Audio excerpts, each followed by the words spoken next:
The video opens on a quiet military base in the late afternoon, sunlight turning the steel buildings gold as the wind hums through the flags. The narrator's voice calmly introduces the world without giving away the twist too early. At first glance, everything seems ordinary, but beneath the surface, egos, ranks, and history collide in ways no one expects. On this day, something unfolds that will later become one of the most whispered stories across the base. And, as always, the narrator reminds viewers that on History Time, every story has more depth than what meets the eye. The camera drifts toward the base operations center, where a group of officers are gathering after a long training cycle. One of them, Colonel Harris, stands at the center, broad-shouldered, loud-voiced, and known for his sharp opinions about who deserves respect and who doesn't. Harris isn't a bad man by nature, but years of routine authority have carved a certain arrogance into him. He believes rank is everything, and that those beneath him should stay in their place. It has always worked for him. Until today. Near the entrance, a new officer steps inside, walking calmly, almost quietly. She moves with confidence, but doesn't announce herself, doesn't flash rank, doesn't try to impress anyone. Her name is Maya Reeves. Most people on the base know nothing about her. Those who do, they don't speak publicly about her record. She transfers quietly, works quietly, and prefers that no one pays too much attention, which is exactly why Colonel Harris notices her immediately. He narrows his eyes. Someone walking around without trying to appear impressive? That alone bothers him. Someone doing so with a presence that feels sharper than a salute? That bothers him even more. Harris leans toward two other officers near him and mutters that the new one looks lost. They laugh because that's what people around Harris always do. It isn't loyalty, it's habit. The narrator makes it clear that Maya hears the comment, but she doesn't respond. She simply steps past the group, heading toward the duty desk with a file under one arm. To Harris, this is disrespect. A junior officer walking past a colonel without acknowledging him. Unacceptable. His pride flares. He steps forward, blocking Maya's path with an exaggerated smile, as if performing for his audience. He asks where she thinks she's going and why she's walking around like she owns the place. His tone is mocking, playful, but with a sharp edge, like someone tapping a knife against a table. Maya looks at him calmly, neither intimidated nor defensive. She simply says she has business with the operations chief, and she is expected there. Her voice is steady, neutral, professional, not a hint of challenge. And yet, to Harris, it feels like a challenge anyway. He laughs loudly, repeating her answer to the nearby officers, twisting her words slightly to make it sound like she's being arrogant. They laugh again. Some of them look uncomfortable, but none of them speak. Hierarchy has been drilled into them too deeply. And Maya? She stands there, waiting for Harris to finish speaking, expression unreadable. The narrator explains that Maya has spent most of her career in places where rank wasn't worn on the chest. It was earned through actions, missions, and decisions that never made it into public reports. She's seen officers like Harris before. She knows exactly what kind of man he is, but she also knows there's no reason to reveal anything yet. Her assignment isn't to challenge him, it's to help evaluate the base's operations, something Harris is completely unaware of. Still blocking her way, Harris tilts his head and asks what rank she holds. His voice carries the assumption that whatever she says, he will find a way to criticize it. Maya simply replies that her assignment paperwork is available with the operations chief and that she is expected there. But Harris waves his hand dismissively. He tells his officers that this is the problem with new arrivals who think they're special. He leans forward slightly and tells Maya that if she wants to make a good impression, she should start with respect. Maya's eyes meet his for the first time. calm and steady. She says quietly that respect goes both ways. The room goes silent, not because her words are loud, but because they are controlled, deliberate, and carry a weight the colonel doesn't recognize. Harris stiffens. To him, this is insubordination. To the others, it's the first time they've seen someone not bend under his personality. He begins to raise his voice, stepping closer, trying to reestablish dominance. The narrator describes the moment like a tightening wire. Harris feels challenged, but he has no idea who he's speaking to. Maya stays completely still, not stepping back, not flinching. She simply waits for him to finish speaking. Just then, the door to the operations room opens, and the chief steps out. He spots Maya immediately and calls her by name, by her full official designation. The officers turn, confused by the tone of respect in his voice. Harris freezes when he hears it. The operations chief gestures for Maya to enter, apologizing for keeping her waiting and saying her review briefing is ready. Review briefing. The words hit Harris like a sudden strike. Review officers are high-level evaluators, and only a handful hold the authority to inspect colonels. But even that isn't the shock. The chief steps aside and says her full rank. And suddenly, every officer in the room realizes something Harris doesn't yet fully grasp. She outranks him. Heavily, the room hangs in a stunned silence as Maya steps past Harris and walks toward the operations chief. Her movements remain calm, measured, and entirely professional.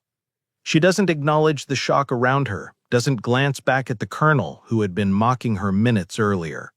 She simply follows the chief into the briefing room, leaving Harris frozen in place, mind racing to catch up with what just happened.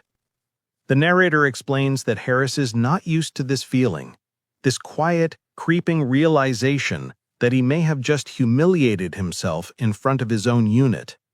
For years, he has walked across this base with the confidence of someone who believes his authority is absolute, unshakable. Now the ground beneath him feels suddenly unstable. One word repeats in his mind, review, and the implications of that word begin to spread through him like cold water. Behind him, the other officers exchange glances. No one laughs now. No one even shifts. They all saw Maya's demeanor, her calm eyes, her controlled presence. She wasn't a junior officer trying to make an impression. She was someone operating far above Colonel Harris's level, someone whose authority wasn't spoken but carried effortlessly, someone used to being obeyed. Inside the briefing room, Maya sets her file neatly on the table as the operations chief begins the meeting. He explains that her review of the base isn't just procedural, it's part of a broader assessment at the strategic command level. She listens carefully, taking notes, asking questions with the quiet precision of someone who has done this many times before. The chief respects her deeply, not because of her rank alone, but because she earned a reputation for being brutally fair, transparent, and impossible to mislead. Meanwhile, Harris remains outside the door, pacing back and forth as anxiety tightens inside him. He tries to reassure himself. Maybe he heard the rank wrong. Maybe she wasn't really as high as it sounded. Maybe the chief was exaggerating. His thoughts twist and spin, grasping at anything to protect his pride. Finally, he calls over a captain and demands to see the new officer's file. The captain, clearly uncomfortable, hesitates. Everyone knows the rules. Review officers' personnel files are restricted and cannot be accessed casually. But no one says this directly. Instead, the captain stammers, suggesting that Harris wait for official communication. Harris snaps back, insisting that he has a right to know who is evaluating his base. But deep down, he isn't looking for information, he's looking for reassurance that he didn't just make the biggest mistake of his career. The captain looks away and excuses himself. Harris glares after him, but the unease only grows. Inside the briefing room, Maya finishes listening to the chief's overview and begins asking specific questions about training readiness, logistical issues, equipment maintenance, morale levels, and leadership protocols. Her tone remains calm, but each question reveals a precise understanding of how bases operate. She isn't here to catch people doing wrong, she's here to ensure the entire command structure functions properly. The chief sighs, admitting that some procedures have slipped due to staffing shortages. Maya nods sympathetically, but makes clear that her review must be honest. The narrator notes that this is where Maya shines, not in showing authority, but in using it responsibly. She isn't here to punish, she's here to improve the system. Outside, the tension continues to thicken. Officers whisper among themselves, trying to recall every detail they've ever heard about high-level review officers. Most have never even met one. The ones who have say they carry themselves differently, quiet, observant, always watching. Everything about Maya matches that description. Eventually, the briefing room door opens, and Maya and the chief step out. The entire corridor stiffens instinctively. Harris straightens his uniform, trying to look composed, though the strain shows in his eyes.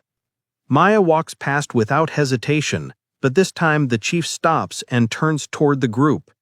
He addresses the officers formally, explaining that the base is undergoing a comprehensive command-level review, with Maya Reeves serving as the lead evaluator. He announces her rank clearly and without ceremony. The sound echoes through the corridor. Harris feels the words hit him like a physical blow. A reviewing officer with general-level authority, someone whose reports go directly to top command, someone who can make or break careers, someone who absolutely outranks him, not by a little, but by a margin that leaves no room for debate. Maya pauses, turning slightly toward the group. Her expression is neutral, professional. She tells them she expects full cooperation, transparency, and professionalism during the review. Her voice carries no threat, no flex of power, and yet the authority in it is unmistakable. She finishes by saying she looks forward to working with them. She means it. But Harris hears something else. In that calm, steady tone, he hears the possibility that his earlier behavior could come back to haunt him. He feels the heat rise in his chest, not anger, but shame. Real shame. The kind he hasn't felt in years. The narrator explains that sometimes the greatest consequences are not the ones delivered through punishment, but the realization of how easily arrogance can collapse when confronted by true leadership. As Maya walks away with the chief, whispering quietly about schedules and inspections, Harris remains rooted in place, replaying every moment earlier that day. This time, no one laughs. No one even shifts. They all saw Maya's demeanor, her calm eyes, her controlled presence. She wasn't a junior officer trying to make an impression. She was someone operating far above Colonel Harris's level, someone whose authority wasn't spoken, but carried effortlessly. Someone used to being obeyed. The next morning arrives with a quiet tension settling over the base. Everyone knows the review officer is somewhere on the grounds, moving through departments, observing routines, examining protocols. Where she'll show up next is unknown, and that uncertainty spreads through the atmosphere like fog. Colonel Harris barely sleeps. He wakes before dawn and sits at the edge of his bunk, staring at the floor, replaying the previous day over and over. The embarrassment clings to him, the laughter he encouraged, the mocking tone, the assumptions he made. He keeps trying to convince himself that it wasn't that bad, that maybe she didn't take it personally.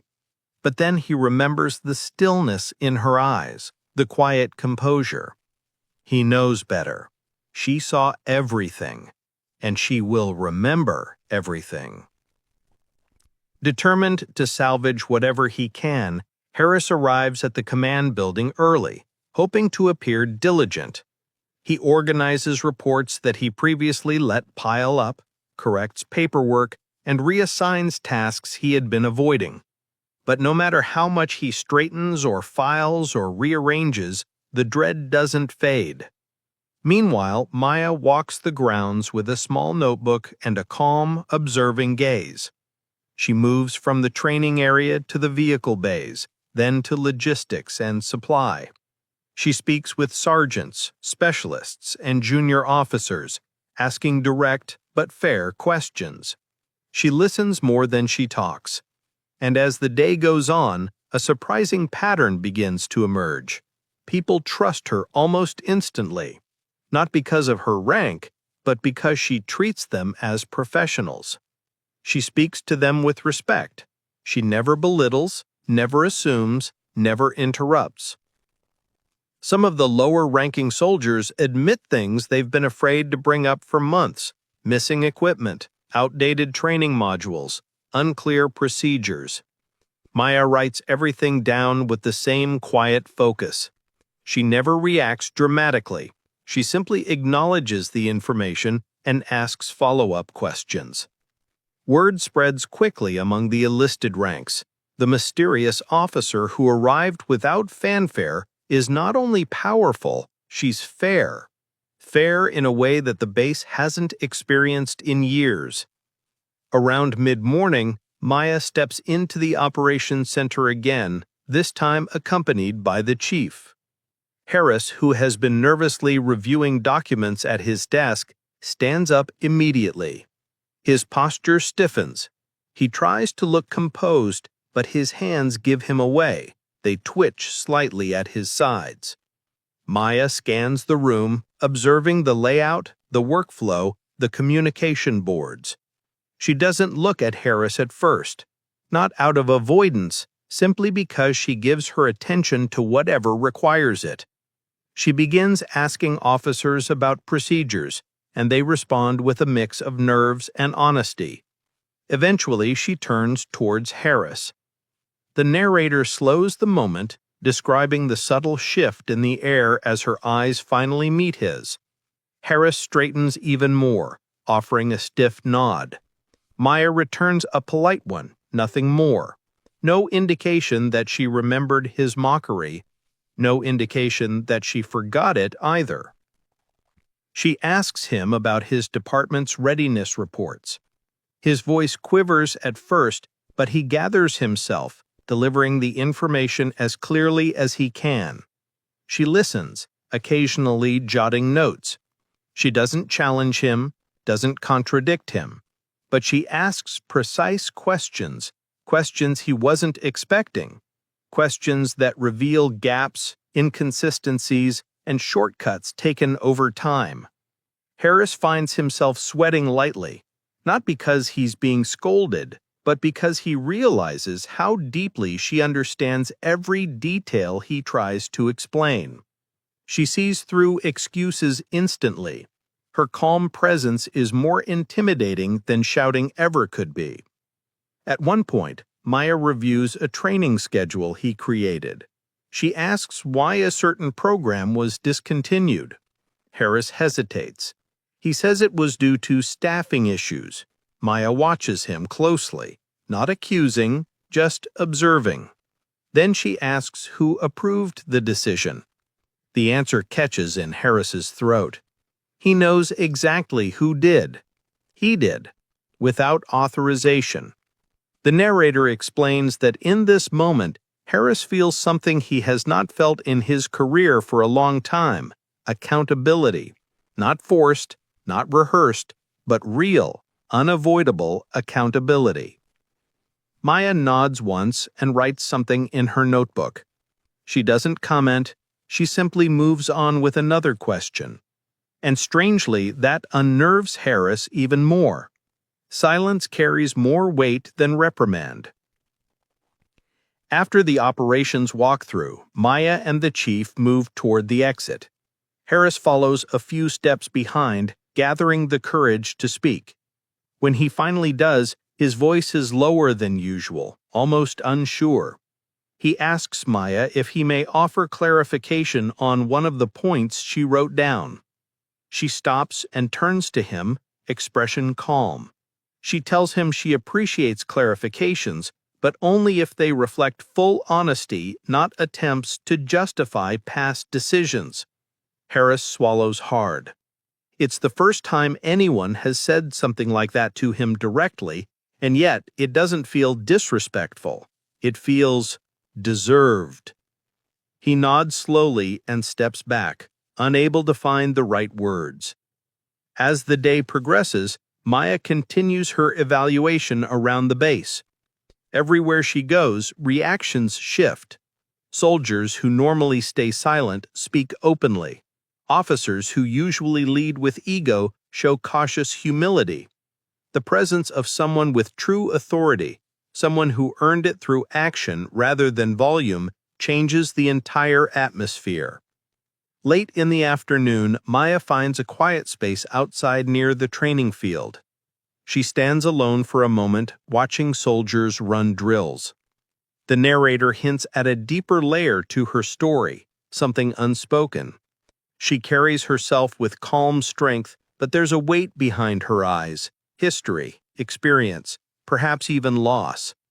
She closes her notebook and breathes in, as if reminding herself why she is here. Back inside the command building, Harris sits at his desk staring at a blank report.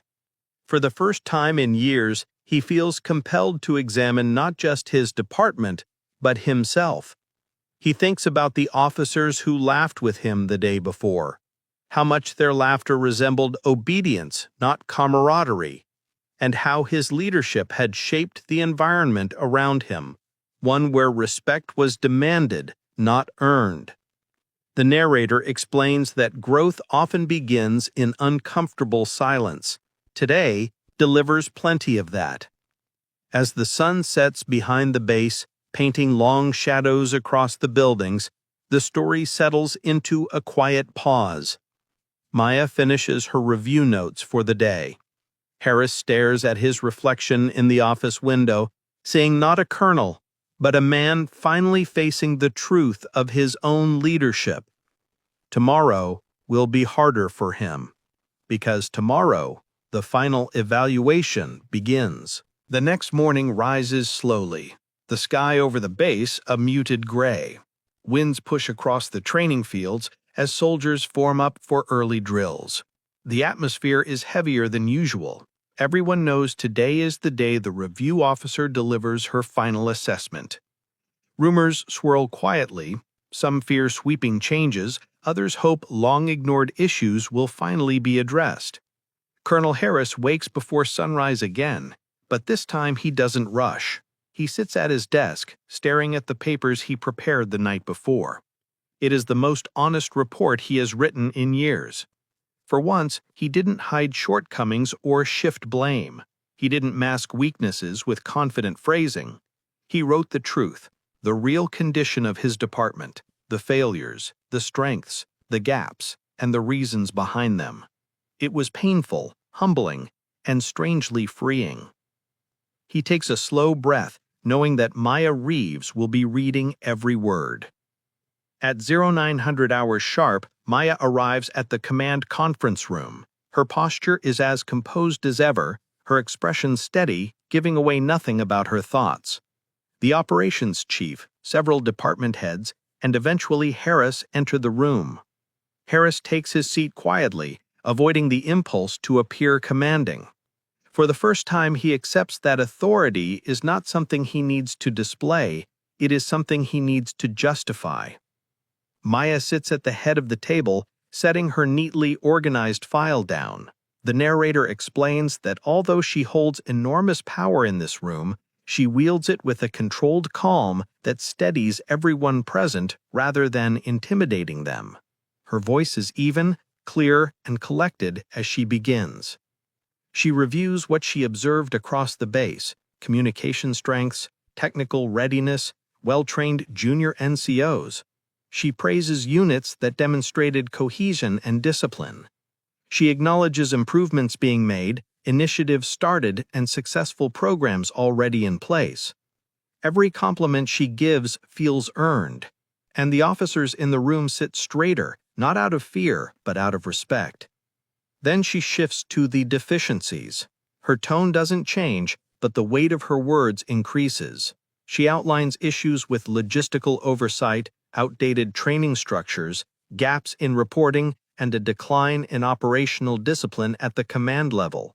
Her words are not pointed at any one individual. She speaks about systems, structures, and culture. But Harris hears himself in most of it.